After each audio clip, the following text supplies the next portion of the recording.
Fairbanks, Alaska. One of the coldest cities in America with temperatures that can reach the negatives. It's also one of the best places to see the Aurora Borealis, also known as the Northern Lights. The northern lights are caused by the sun farting out energized particles that head towards Earth and are karate blocked by the Earth's magnetic field and sent to the north and south poles. This results in gorgeous streaks of colorful lights across the sky, and not many people get the opportunity to see them in their lifetime. But not us.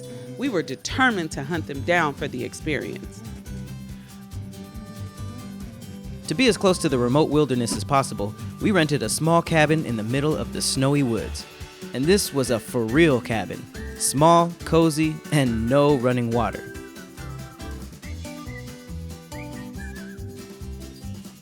Alright, we at the cabin. We got a little loft area. It's actually a cabin in the woods, though. A lot of Airbnbs be saying they're a cabin in the woods, and they be right off the freeway. This for real. This washer dryer is taking up half the unit. When the sun sets, it's gonna be a problem. Outhouse ain't as close as I hoped. That shit ain't close at all. The cabin had an actual outhouse, which isn't really our style, but we were up for the challenge. It was kind of gross, but the rules were do your business and burn the tissue paper. I don't know if you've ever taken a freezing dump and then committed arson, but I do not recommend.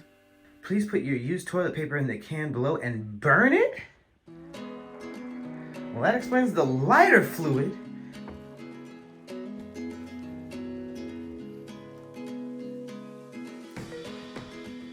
Weird noises going on in the woods. I gotta remind myself that is not necessarily walkable. Look at this tree. I was like, what's perfectly framing you? There's more than one. What is happening out here? Remember we saw that? It was like one of the Wait a minute. Why is every tree doing this?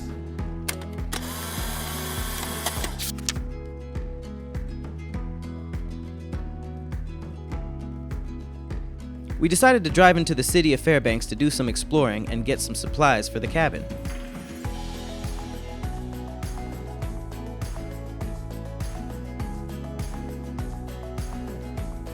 There was a cool little downtown area with a bunch of shops.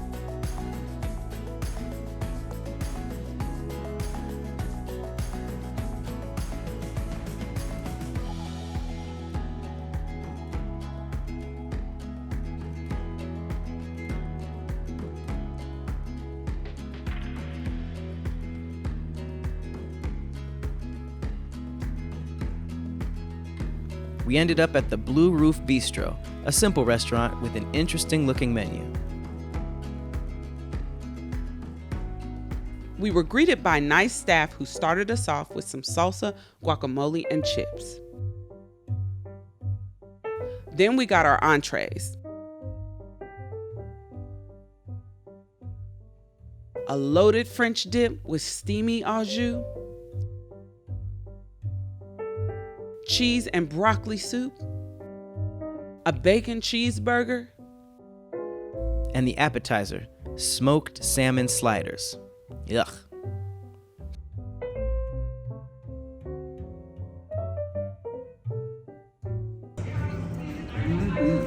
It's good. They look like it's like a salmon salad type of thing.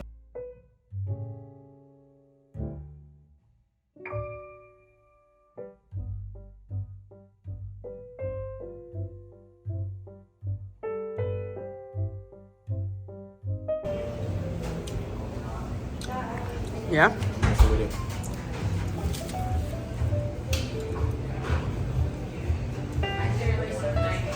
That's like a cheddar broccoli. Ooh.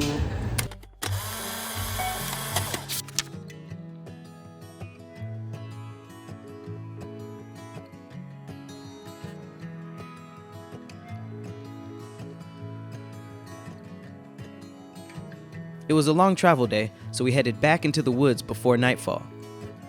We got back to the cabin and walked around enjoying the snowy sunset. Little did we know, in Fairbanks, the sun doesn't fully set until really late at night.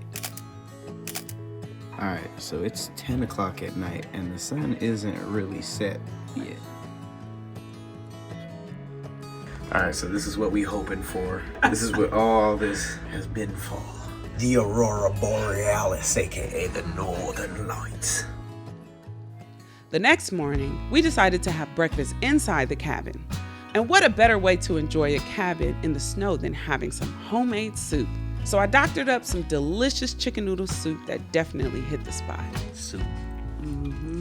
Soup. We eating soup because it's cold as fuck. Throughout the night, we heard loud animals that we thought were wolves, but it turned out there was a cabin way out in the woods that housed a bunch of dogs for dog sledding. We walked the beaten path and followed the sounds of excited barking.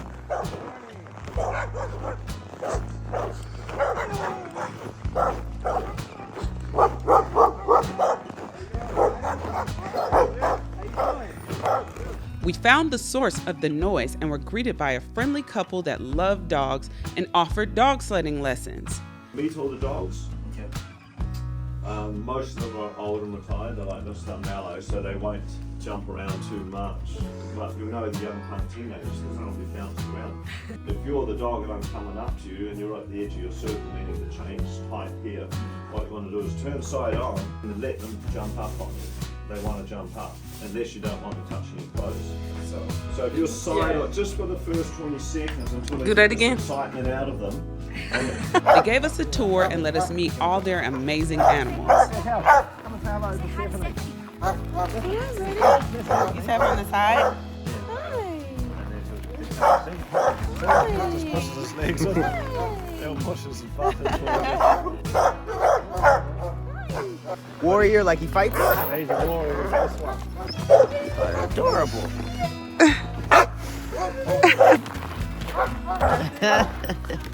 you want to give Stephanie a cuddle? Yeah. Be nice. Come Gentle me. cuddle. Oh, yes. Yes. He's a bit more manageable than Cowboy with the cuddles, yeah. They even gave us a quick tutorial on how to work a dog sled, but because of limited time and equipment, they could only give one of us a ride before they had to leave. Steph offered me the spot, but I didn't want to leave her behind, so we decided not to do it.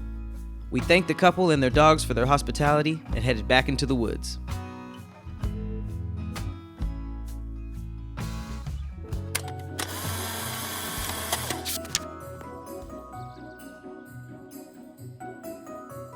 We jumped in the car and headed out for more exploring. We checked the map and saw that there was a town nearby called the North Pole. Santa's crib? Absolutely. We drove over and immediately saw that this was a year-round Christmas-themed town. Decorations everywhere, light poles that looked like candy canes, and even the McDonald's was themed out.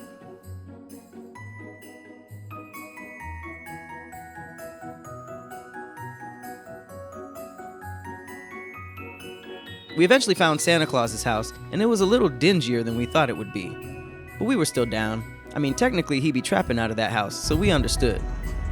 Alright, well, Santa's house ain't as nice as we thought, but let's check it out. The statue in front was just creepy. There's no way around that.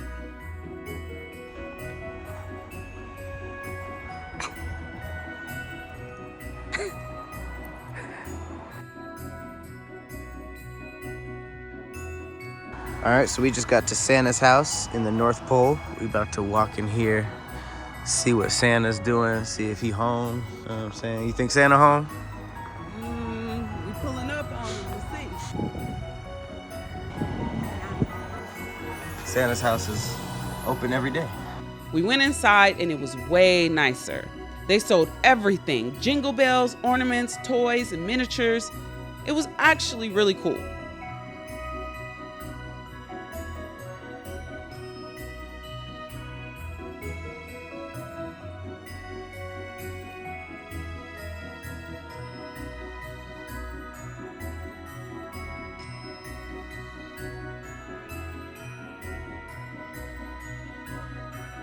Santa's setup kind of player though.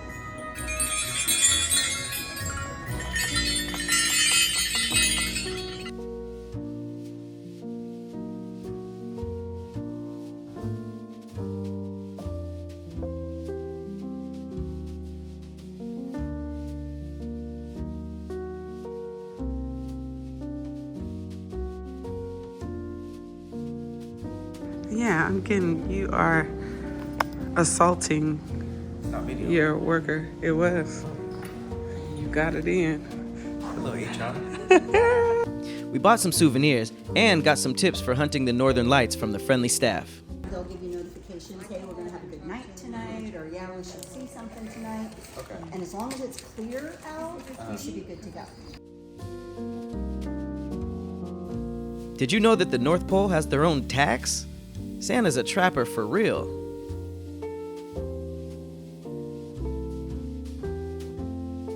The back of Santa's house even had an ice cream shop. Even though it was freezing outside, we had to try some. It's a little kid with the ice cream cone. Thank you. Thank you. We thanked Santa's helpers and headed back to Fairbanks. On the way, we saw a random convoy of intense army vehicles in northern Alaska. I'ma just keep my conspiracy theories to myself. We were hungry for some real food, so we found a high-rated restaurant called Aurora, which was named after the Aurora Borealis that we came out here for. It was fitting, so we gave it a shot. We got a steak kebab,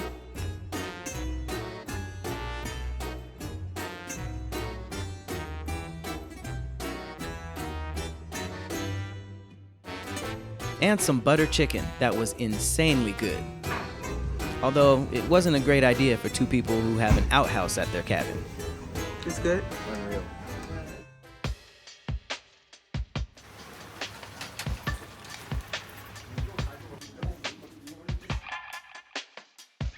We got back to the downtown area where there was an ice museum. The museum of, you guessed it, ice.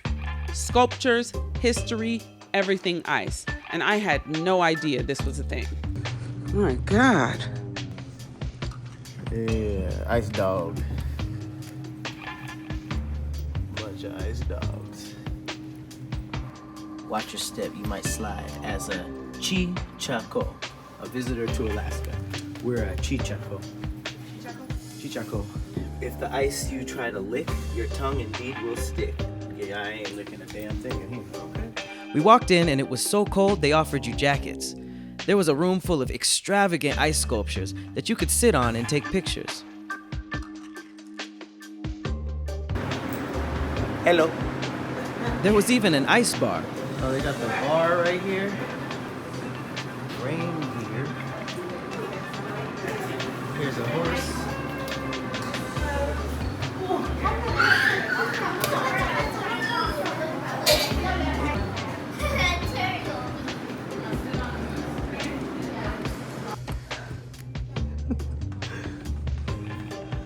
The highlight of the museum was this super cool ice slide. We grabbed some boards and went down several times.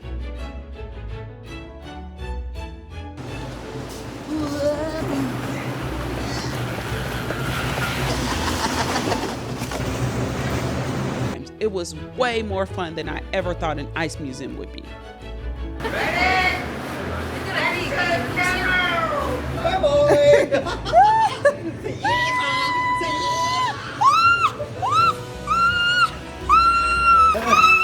You know you are screaming way too much. Never hung out in a freezer before. That was intense. That was really intense.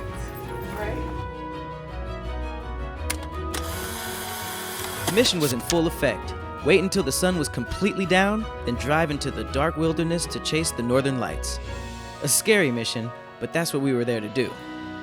All right, it is 1:30 in the morning. We are heading out into the abyss that is known as Alaska to see if we can see these damn northern lights. I don't see no green, so we're gonna be chasing. Dude. And I say chase very loosely. Getting us a little lunch pail together Oh, okay. just for our excursion because it is quite late and we are just out here in the wilderness. We drove out into the quiet darkness. After a long drive on the road, we pulled over and got out. We couldn't believe it. There it was, the northern lights, the Aurora Borealis. I mean, it's black. You could wave, just to say you was in it. Yeah, there you go. The Aurora Borealis. Oh my God. It is all around.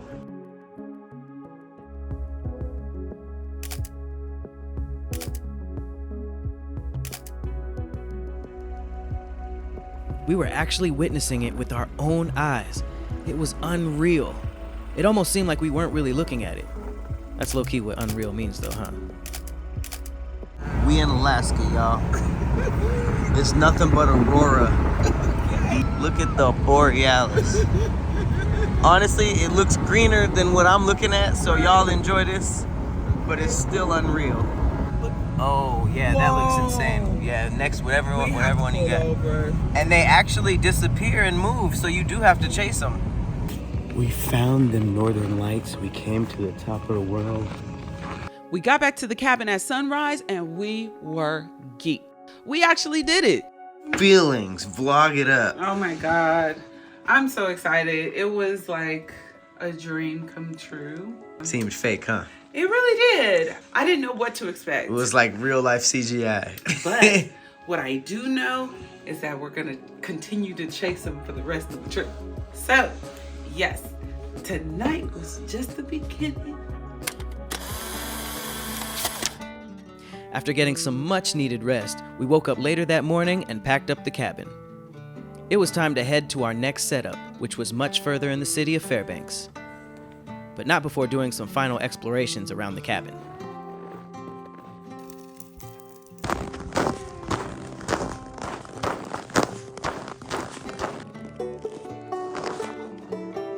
Where do you think it was? Baby moose tracks?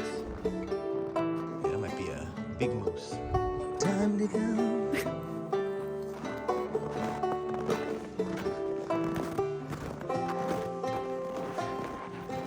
Cabin conquered. Peace. We locked up and bid farewell to such a unique place. We were excited to go somewhere with an actual toilet though. On the drive into town, we saw a small airport with some parking lots you could stop at. So we had to do a quick photo op. Pat loves tiny planes like these.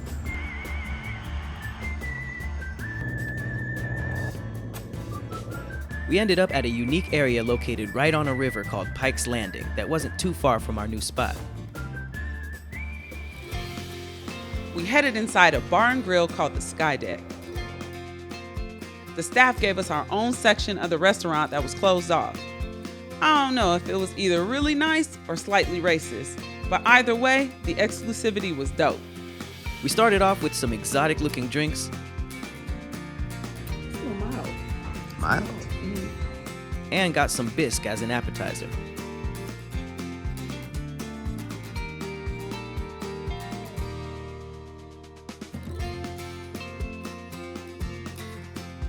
I ordered a prime rib sandwich, and Steph got some Alaskan king crab legs with lemon and butter. It was alright. Yeah? Makes up? Yeah.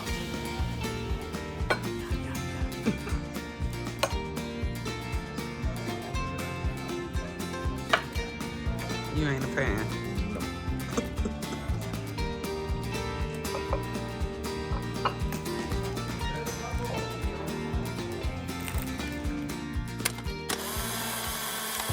Eventually, we pulled up to our new spot, and it was a huge step up from the small cabin we were at.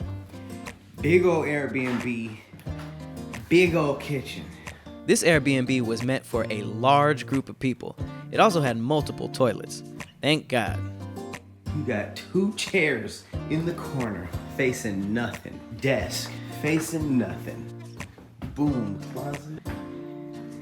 Airbnb. Goes a little rusty. Here go the other little rooms. I might make Stephanie sleep in one of these little baby rooms. Hey yo, you got the little room. She said bullshit. It snowed so much, ain't no more trail. These are clearly summer chairs. They've been demolished by the snow. All right, so I found a way. Snow hammock. Oh, this is great.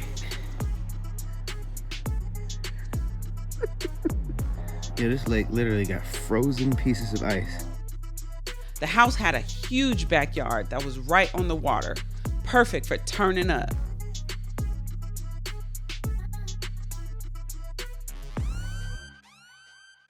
I told her this was my room. You comfy?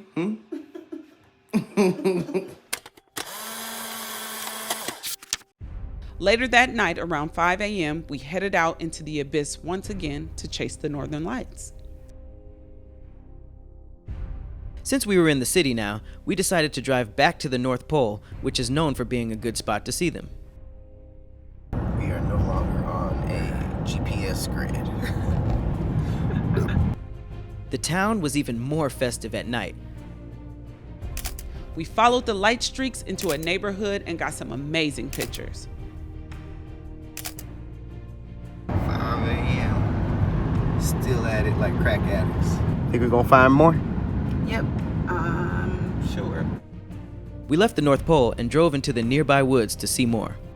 The lights were a little more subtle since we were closer to the city, but it was still beautiful.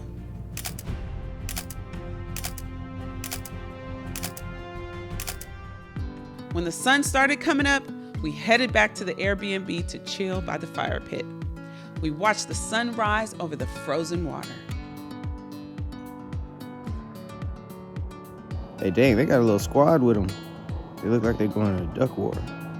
Oh, what happened? What happened? What's up, little man?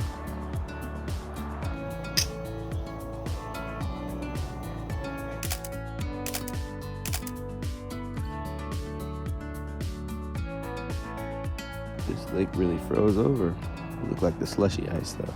All right, this is the aftermath. How was it? It was really cool because we got a chance to actually look up some stuff and find some like desolate roads and dark roads to go down. Got to see some brighter lights actually. Different colors too. Different colors, more pronounced. So I really enjoyed tonight. I can't wait to see what we see tonight. Success.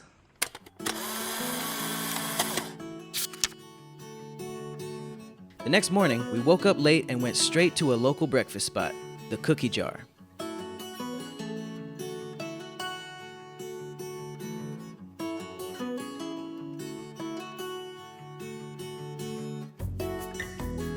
I'll do the same with chowder. Okay. All right, guys, get the done for you. Thank you. We started off with some cheese fries and some chowder, which sounds like it doesn't go together. That's because they do not.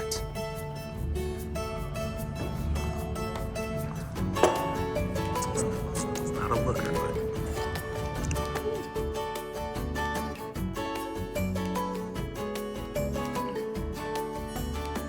What you think? It's really good. good chowder.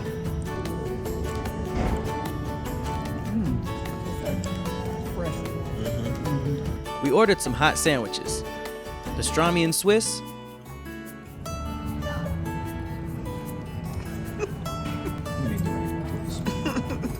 and Dave's mom's meatloaf sandwich. But you already know, my mom makes it way better. Oh, my mom's better.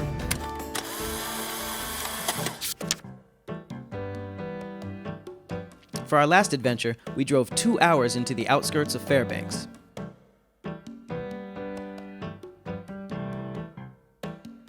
We even saw some wildlife. What's up, Moosey?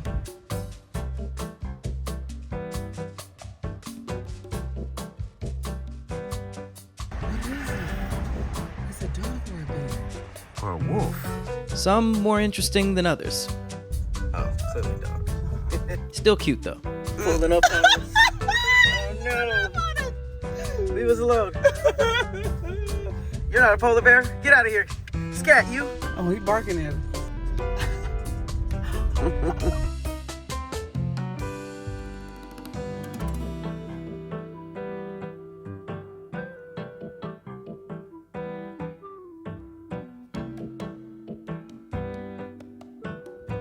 It's snowing. I just gotta get to snow you.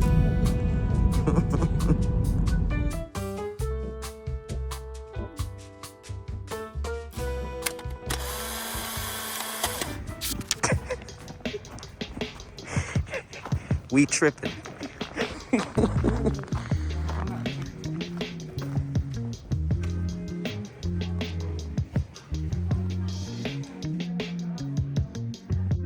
We ended up at the Chena Hot Springs Resort, a quote-unquote natural hot springs that you could relax in while gazing at the northern lights.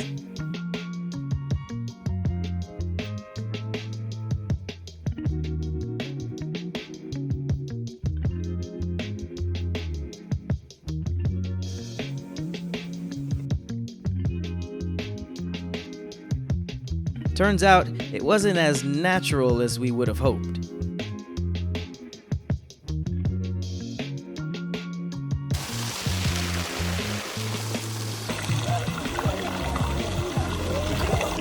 My hair is frozen. It's frozen. Is mine? Yeah, you have ice. Let's show the camera. Our hair froze. It's crazy. This is frozen, y'all. You see the ice? I'm getting your frozen hair. Frozen hair? Yes. Oh, yeah. Oh, hot springs.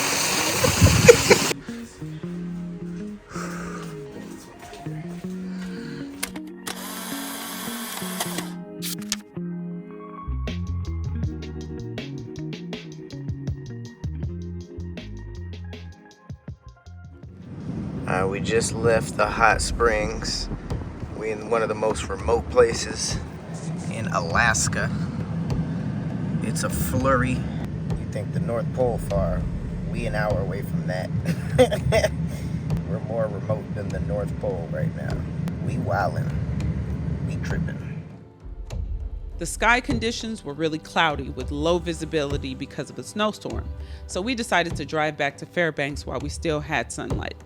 It got scary quick. Big shout out to me for the snow driving skills.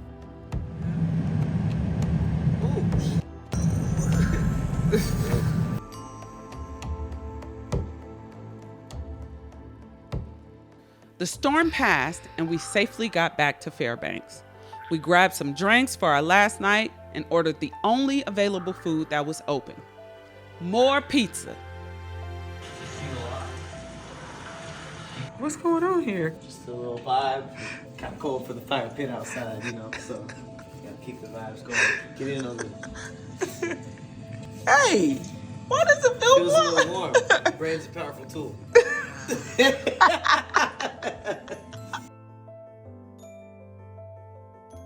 So it was time to say goodbye to Fairbanks and the beautiful Aurora Borealis. Until next time, guys, keep your bags packed. All right, guys, that was the winter season finale of We Trippin' in Fairbanks, Alaska. Whew, it was cold out there. It was one of the coldest cities in the U.S. Mm-hmm. That was freezing. That was a very bucket list trip. Absolutely. Mm-hmm. I've actually flown to Norway to Right. see the Northern Lights and didn't see them. That's crazy. That's such a longer flight, but it's just like one of those phenomenons that you see on pictures and online all the time, and it's just like, damn, I don't know if I'm ever gonna see that. Mm-hmm. But we went out there, we chased them, and we actually found them. We did. It's crazy. Both nights, And it was magical. it was so dope, and I think that we really like committed to it. You know, we didn't stay in like a luxury type of place and Right. you know, all that. We really found a cabin in the woods, no toilet, Right. no No toilet. no running water. Right. It was a hole in a shed, and we had to burn the toilet paper. Mm-hmm. I never experienced anything like that before. We literally had to stop eating after a certain Yeah. point of the day because For it real. was like it was pitch black outside, and it was just like, I don't even want to pee, let alone like number 2 at 10 o'clock at night, Right. pitch black and it was snow. It was freezing in It there. was You just in there trying to Freezing. push out an ice cube. Yeah, and you sit down and you feel the wind. You feel the wind, Oh, and if that's you right. look in the hole, you are in for a brown surprise. That was rough, and that's not even gonna make it to our tips because we can't even Right. advise that. But it did add to the experience. We were a lot closer to nature. to nature and the Northern Lights than we were at the Airbnb. But we still, we were still lucked up and got to see them on both nights that we went out. Yeah, I loved it. I really enjoyed being able to see such a phenomenon and it not being that far of a trip away. We drove for quite some time though, like you saw in the episode. Like we went off of the grid, literally. Like we checked the map and it was just lines and squares. Right. And we were like, damn, we didn't even get the road on here. It's just in the middle of nowhere. Right. And in the middle of the night too. Because we didn't want any type of light pollution, nothing to get in our way of being able to see the lights at their brightest. No street lights or anything. Those were some really creepy drives. Yeah, because we would stop and turn the lights off. So that was something for me driving that kind of took away from me being able to spot them. Right. Was the headlights. So when we stopped and turned the headlights off, then it was like all that light pollution went away. Right. It was pitch black and you just see sky and colors. Man, it's very, very unreal. Like it just seemed like you're just like, I don't even know if I'm looking at this right now. It just felt like it's magical. Right. Like I'm so glad we did because I mean it was a risky trip, to go to somewhere specifically to see something that isn't consistent. Like if you go to see Mount Rushmore, it's gonna be there. Right. But if we go out there and it's like, it depends on the storm or the what is it called, the electromagnetic storm, field. Or all the science that goes into it. The sun's bursts. It could have been a bust. It could have been a big bust. I was very satisfied with what we got to experience out there. Very cool, and a lot of little side activities too. It was just overall really, really fun trip. Now, absolutely. The food though. I've come to realize that the places that are like kind of in the middle of nowhere that are very activity heavy, it's gonna take a hit on the food. This was definitely not a crazy food trip. No. But just to get into it, what you got for your favorite? I would have to say it was one of the first places that we ate at, and it was called the Blue Roof Bistro, and it had a cheeseburger there. And if you guys don't really know me too much, that's one of my favorite dishes of all time. It was safe. It's a good cheeseburger, and that when I tell you it was juicy, it was seasoned well. I didn't expect to really come out there and get the best, but it was fresh. Yeah. It was like everything was just, if you ever wanted a good cheeseburger, you were going to get it there. It was definitely safe. We didn't really know what Alaska was known for. And we just kind of tried to play it safe. Because even when we had the Alaska king crab legs, like those were kind of boof. Yeah. And it's just like, but we in Alaska. Right. They weren't hitting. Weren't hitting. I feel like we could have tried more fish. Because the first time I was in Alaska, the fish and chips were like amazing. But I feel like we were kind of a little bit off put by the, what were they? The salmon sliders. Yeah, those were kind of weird. But I had the dip sandwich, like the French dip thingy. I thought that was pretty good. And the environment was cool. The staff was really nice. They watched dad jokes, so I'm biased. You did have fans out there. I was like, wow. That was pretty cool. I was like, okay, I like y'all out here. But yeah, that was a cool stop. That was like our first meal out there, our first experience in Fairbanks, just kind of wandering around. I usually get a burger from the hotels that we stay in, but we stayed in an Airbnb. So this time I didn't get to get a hotel burger. So I had to check out the city's burgers, You just had to get a burger. I had to. This isn't technically Fairbanks because we drove a little bit outside, but the Aurora Mediterranean place definitely had my favorite food. I didn't expect to eat anything that seasoned out there in the middle of the snow, but the butter chicken and the steak kebabs, the wraps, that was fire. That was like really good Mediterranean even for like out here. That was fire. I love Mediterranean food, and I've recently like grown to eat it at least a couple of times a week. Right. So it was really good, and it was kind of like a little a smaller like mom and pop shop, like and I wasn't expecting to see that. And then when we went in there wasn't too many people in there. It wasn't crowded at all, and they were just really cool people in there too. And so sometimes the little places have the best food, and I think that was the case. Yeah. That was the case in at this Mediterranean spot. It was so good. It was so delectable. I love it. I'll always prefer a mom and pop to a chain, you know, just because there's no like formula that's sent across cities and stuff. It's just some family that opened up a brick and mortar and they're just like, this is what we good at and we do this specifically. And it did not disappoint. That was my favorite for the whole trip. Good, yeah. Even though your soup was really good too. We just can't suggest that to people. But the doctored up soup in a snowy cabin was a vibe. I'm always making something. Okay. So if I got a stove, I'm gonna make something. And we were not near anything with that cabin. So hitting Safeway and getting some supplies was definitely a necessity. Well, that's, obviously this is why we came out here, but the activities.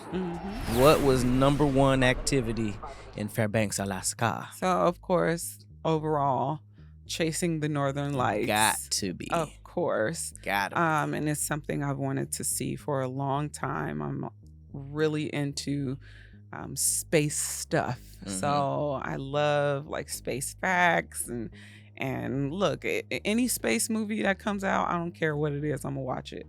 I used to sit and watch the ISS just go around the Earth, and it was very soothing for me. So being able to actually experience something like that was truly out of this world. It was very cool. I see what you did there. I liked it so much. I feel like I'm not even done with it. You know, like I would see it multiple times. Absolutely. There are different parts of the world where it's kind of like in the streaks are in different layers of the atmosphere. So they might be pink or they might be blue. That was just overall such a cool activity, because there was even like some excitement in it because we went out, we didn't know if we were gonna see it, we didn't know if we were gonna live. We were driving down these dark wooded paths and stuff, and we were just like, ugh. The road could get slippery at times, you know. We went into some little neighborhoods. Even though we were where it almost looked like a dark reserve, we still went into neighborhoods where it was even darker, right? You know, so we would stay there and just kind of step out and see. We really did. We were like some explorers. Stepping out the car that very first time and seeing them was just like, yo, we did it. We're actually looking at this. Definitely top tier activity. I think that just is unanimous between both of us. Absolutely. Just to add something, I would say it was a pleasant surprise, was the ice museum. Yes. I don't think we don't be going to museums like that. Not that I don't like museums, but this was just something that was so random. I thought it was going to be like talking about the history of ice, and they had activities. The first thing, they had the sculptures. You can actually like get on the sculptures and take pictures. There was an ice bar. But like nothing really beats the ice slide. I felt like a little kid. I did too. It was so fun, and we got to push each other like we were brother and sister or something like at the park. Go for it. I wish it was like a bigger slide too. Like that could have been like an amusement park, and they could have had the ice bar, like actually serving like drinks and stuff. And it went so fast. I know, in such a small space, that slide was fast. It was ice. It was slippery. It was literally just a burst of fun. That's why we kept doing it over and over again. I know people were looking at us like they are just having too much fun. But hey. We kept doing it. The kids were like, can we go? Can we have a turn? We're like, shut up, Timmy. This is us. And we didn't that was just one of the things. We just kind of like looked up what there was to do and just kind of popped in. So we had no expectations. It was cold as heck in there. It was really cold to where like sometimes I have to take my gloves off to just do certain activities. And there it was like, if you took your gloves off, you got about maybe a minute and a half before you are like, I gotta put them back on. Right. It gets so cold in there. All right. Well, I think the activities they spoke for themselves. Very, very fun. Skin tuition.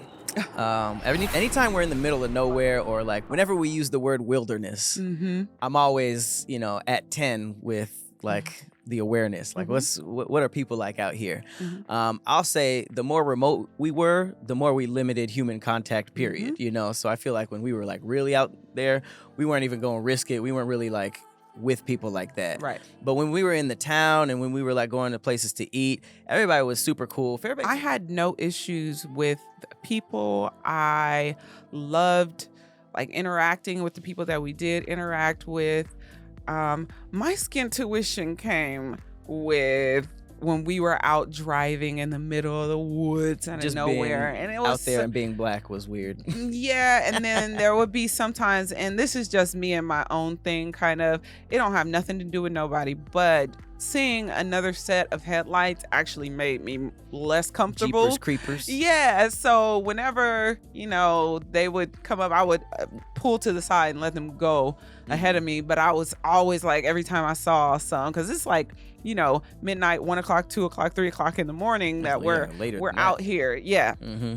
And so I'm just like, ooh, please don't let this be one of those situations where we're off the grid, we're not getting service, it's dark as hell. You can get run off the road. It was slippery. It was slippery. So there were just things like that. And then, honestly, I had some fears about wildlife that might be out there at the time. So I didn't want to. We were standing outside the car and everything. We were standing out, and it was pitch black, and we would hear noises that sounded like there might be some sort of animal out there. We were hearing wolves and stuff the whole time. I think that my skin tuition was going a little crazy when we were in the cabin and we started hearing like a bunch of animals and stuff, and then the next day we were like, okay, those are dogs, and we followed the sound, and there was like a cabin with dogs, and that couple, like that just seems like a horror film setup, but we they saw were a person. amazing. Yeah, they were lovely. They invited us in the house. They were teaching us how to dog sled. The only reason we didn't was because of time constraints, but yeah, I feel like there was just no issues, but I feel like situationally there were some times where we were just like, okay, the blackness in me feels like I want to go in the house. We should turn around and drive back. Like, and we did. You pushing it. We had our limits. Comfort limit. Yeah, even on that first night of seeing the Northern Lights, there was a point in time we drove a little too far, and we were like, we don't got no service. It's late. We saw a bunch of Northern Lights. It could get better, but it could also disappear. So let's just chalk our day up. One of the things I do when we do take trips, and I know that we're gonna kind of be off the grid maybe a little bit, I always make sure we rent a car. Clutch. So we definitely to the Northern Lights. Right. 4 a.m. like you outside. But they did have tours that took, because remember we saw a couple of those vans of tours of Northern Lights chasers. So but we kind of are independent travelers. We like to do things on our own. So speaking of being independent and finding the Northern Lights ourselves, what is some travel tips that you have for anybody looking for the Aurora Borealis? I didn't know about this for Alaska, but there are trackers. So you can actually download an app. You can download multiple apps, which I did, because at times we would lose service, and one app would have an updated one, or one was a little more detailed. So I would say if you are going to chase the Aurora Borealis, I would download multiple app trackers, because they are literally quite accurate. That's so cool. I would look, and I'm like, oh, we're literally, and it goes by colors. So if the colors get deeper as you get closer to it, so it kind of goes from light, and then you just keep going, and it's pretty accurate to your location too. Yeah. I also think they have offline trackers as well, in case you run out of service. I wonder how that works. So just like you can download your map. You can download your map before you go, before you leave town, when you do have service, so that you do have access to it offline. That was super clutch. I mean, if it was up to me, we would just drove in some direction and looked up. But I really liked a couple of those apps because, number one, they told us like what time it was, and we were just completely green. We didn't know what was going on. So kind of knew like what time to leave and what direction to go, which was detrimental. And also people could submit their pictures. They could submit information that were in those areas at that time of what it looked like, so you can know like, okay, oh, that's right, this is for real. We saw the tour vans, so that was kind of helpful. We followed too. One of them. We followed one of the tour vans for a little while, until they made a turn that we didn't want to make. We bougie as like that was. They're literally going to it, and we're like, nah, we know where we're going. They're going the wrong way. Like the tour van. Yeah, we followed it for a while, and then we went the way of our app. Oh, that's definitely a really good tip. that it was very, very like important to have those for us, because I don't know if we would have even seen them if we didn't have that app. So good job. Right. What's yours? So my tip is really based on like the equipment that you have. One thing that I didn't know about the Aurora Borealis that it makes sense now that I mainly see photos of them as opposed to video is just like how they show up on camera. When you look at it just with your naked eye, depending on how strong it is, you like kind of see it, but all of the extravagant lights and stuff, at least in our experience, was really on photos. As you saw in the episode, a lot of our photos, like they look kind of professional, like, and that was just the iPhone, you know, like they looked really, really good on photo.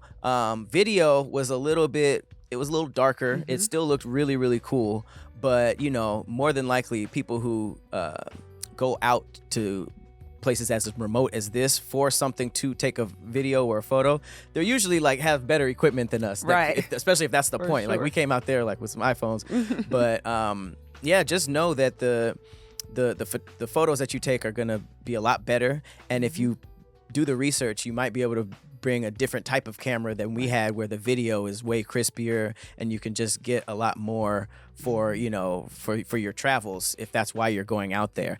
Another thing I would say is just like invest in a drone, even if you don't make content like that. Like I was terrified to, you know, have something that I bought fly out into, you know, a mile away from me and maybe be lost in the woods forever. But anytime we're in the wilderness, just getting up there, that's like the best way to see where you're at. You know, you're obviously always gonna see from, you know, ground level if you don't, but I would definitely recommend just getting a drone, figuring out how to just make it go all the way up and just record. You could see everything. We saw the woods, we saw the mountains behind it. It didn't really work in the dark. I'm sure there are drones that can work for the Aurora, but it was just like, it added to the magic. Definitely bringing something, I would say like the type of camera that you bring should be really good in the evening. Yeah. Definitely a low light camera.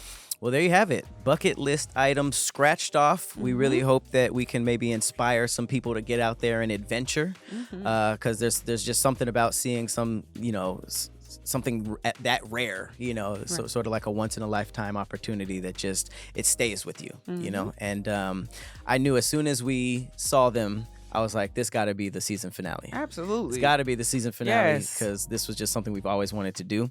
So we hope you enjoyed this winter season of We Trippin'. Spring season is coming up, and it is pretty quaint. It's pretty beautiful. It's gorgeous. The trees are back. The flowers are back. The flowers. I'm so excited. Well, once again, this has been We Trippin'. I've been Patrick Cloud. And I'm Persephone. And we need you to keep your bags packed. We'll see you in spring.